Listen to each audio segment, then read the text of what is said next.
Capítulo 12. De las diferentes clases de milicia y de los soldados mercenarios.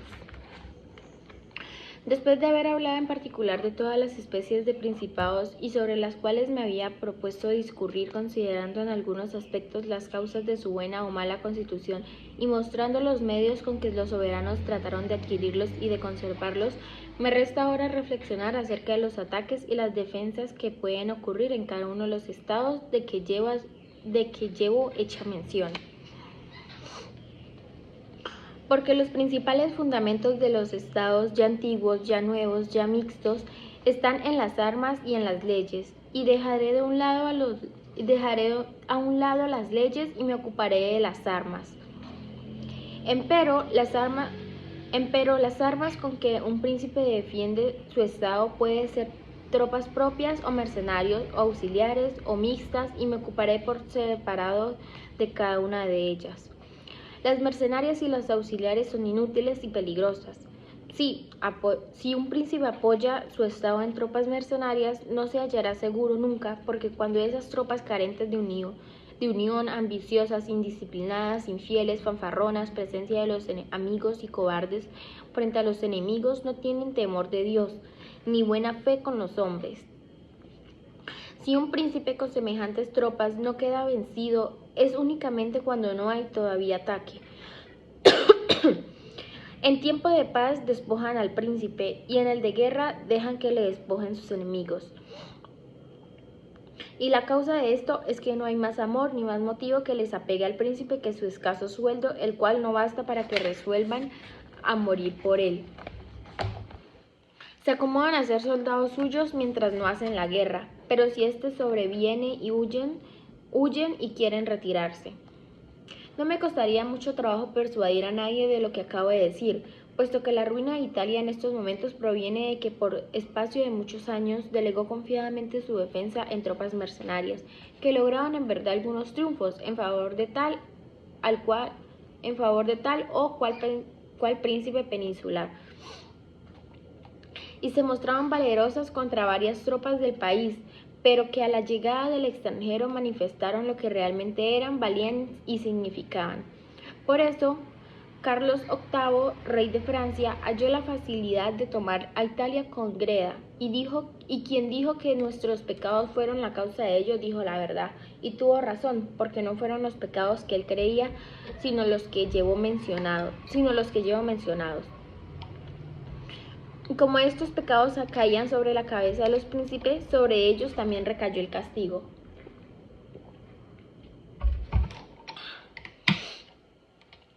Quiero demostrar todavía la mejor desgracia que el uso de semejante especie de tropas acarrea.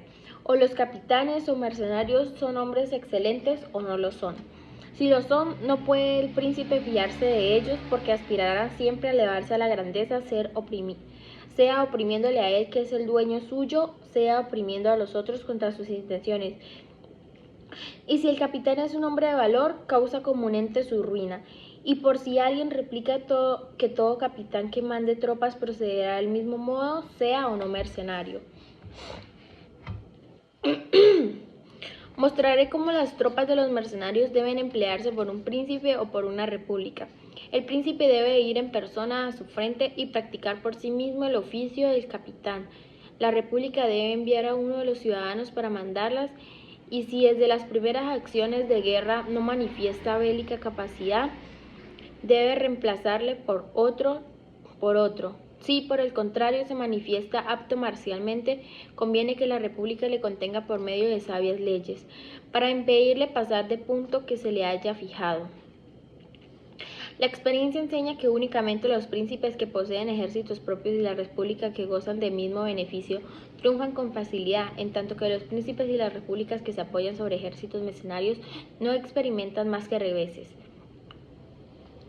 Por otra parte, una república cae menos fácilmente bajo el yugo del ciudadano que manda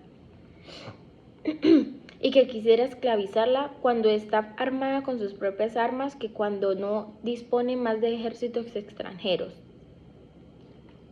Roma y Esparta se conservaron libres con sus propias armas por espacio de muchos siglos, y los suizos, que estaban armados de la misma manera, se mantienen también libres en alto grado.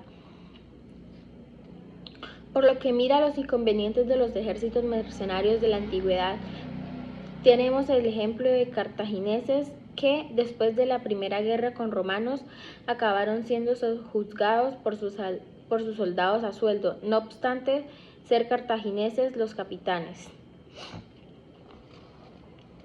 Habiendo sido Filipo de Macedonia nombrado capitán de tebanos, a la muerte de Epaminondas lo llevó al triunfo, es cierto, pero a continuación del triunfo lo esclavizó. Constituidos los milaneses en república tras el fallecimiento del duque Felipe Visconti, emplearon contra los venecianos a Francisco Sforza y a sus tropas pagándoles.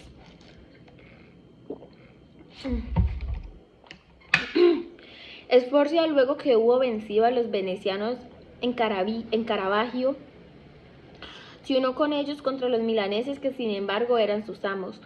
Cuando el otro Sforza, padre de Francisco, estaba a sueldo de la reina de Nápoles, la abandonó de repente y ella quedó tan desarmada que para no perder su trono se vio precisada a echarse en los brazos del monarca de Aragón. Si los venecianos y los florentinos extendieron su dominación con armas alquiladas durante años, y si los capitanes de esas armas no se hicieron príncipes de Venecia y con ellos se defendieron bien ambos pueblos, el de Florencia que tuvo más particularmente esta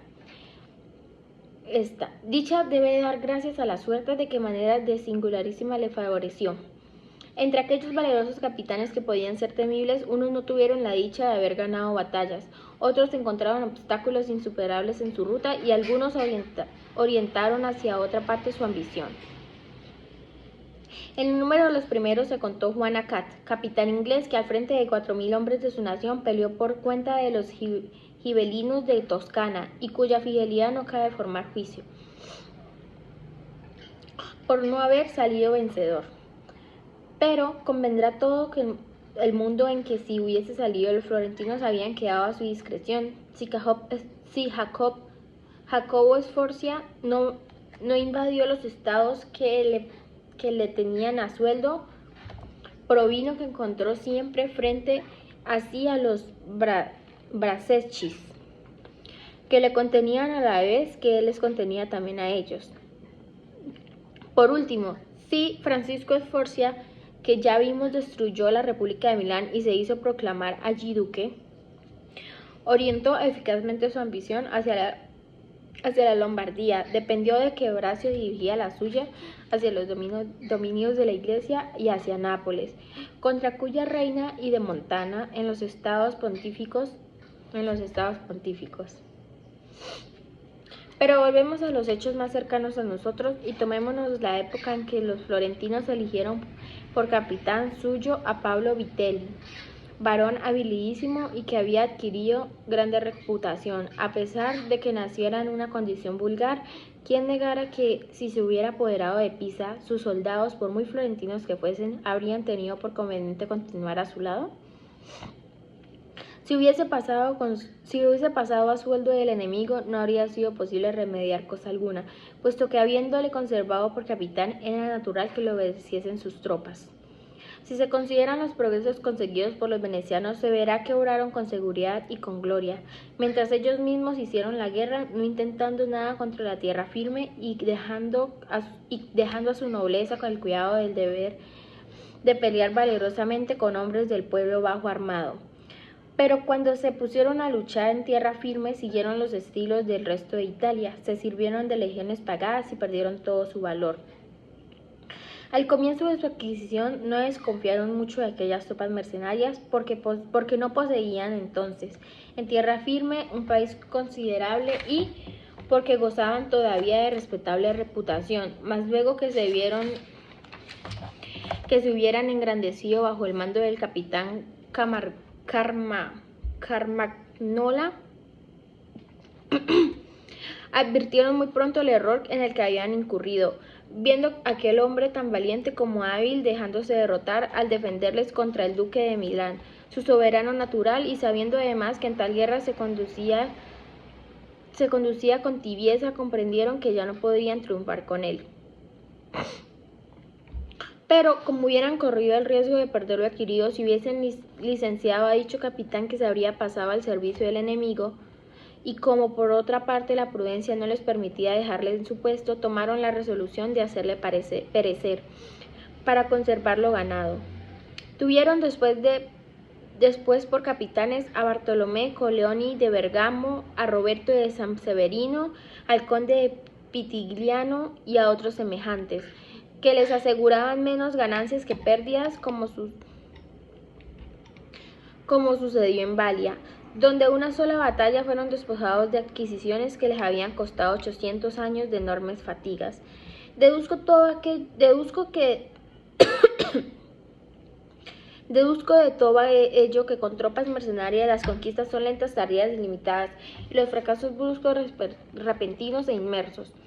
Y ya que estos ejemplos me han conducido a hablar de Italia, en que hace muchos años que se utilizaban semejantes tropas, quiero tomar de más arriba lo que le concierne, a fin de que habían dado a conocer su origen y su desarrollo, puede reformarse mejor su uso. Desde luego, hay que traer la memoria como en los pasados siglos, Italia, después de echar de su seno el emperador de Alemania, y al ver al Papa adquirir una gran dominación temporal dentro de ella, se encontró dividida en varios estados. En las ciudades más importantes se armó el pueblo contra los nobles, quienes, favorecidos al comienzo por el emperador, oprimían a los restantes ciudadanos, mientras que el Papa auxiliaba a aquellas rebeliones de la plebe, para adquirir validamiento en cosas terrenas. En otras muchas ciudades se elevaron diversos individuos en la categoría de príncipes suyos. Con él cayó casi toda Italia bajo el poder de los papas, sin más excepción que algunas repúblicas, y no estando habituados ni los pontífices ni los cardenales a la profesión de las armas, hubieron de tomar a sueldo tropas extranjeras. El primer capitán que puso en crédito a sus tropas fue el romagnol Alberico de Como, en cuya escuela se formaron, entre otros varios, aquel Bracio y aquel Sforza, que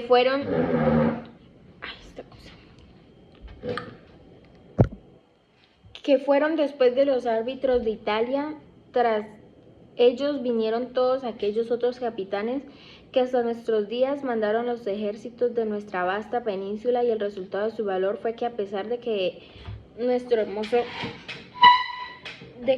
hermoso país pudo haber sido recorrido libremente por Carlos VIII, tomado por Luis XII, sojuzgado por Fernando el Católico e insultado por los suizos, el método seguido por tales capitanes consistía principalmente en privar de toda consideración a toda la infantería. Y obraron así porque, no solo poseyendo estado alguno, no podían alimentar y sostener a muchos hombres de pie, y por ende la infantería no les procuraba gran renombre. Preferían la caballería, cuya cantidad estaba en proporción con los recursos que el país había de mantenerla, y en el que era tanto más honrado cuanto más hábil resultaba su satisfactoria sustentación. Las cosas llegaron hasta el punto de que en un ejército de 20.000 hombres no se contaban 2.000 infantes. Además, se habían esforzado todo lo posible para desterrar de sus soldados y de sí mismos sus penalidades y el miedo, introduciendo el uso de no matar en las refriegas y limitándose a ser prisioneros sin degollarlos. De noche, los de las tiendas no iban a acampar en las tierras, y los de las tierras no volvían a las tiendas. No hacían fosas ni empalizadas alrededor de su campo, y no moraban allí durante el invierno. Todas estas cosas, permitidas por la disciplina militar de los referidos capitanes, los imaginaron estos para ahorrarse fatigas y peligros, pero con semejantes precauciones condujeron a Italia a la esclavitud y al envilecimiento.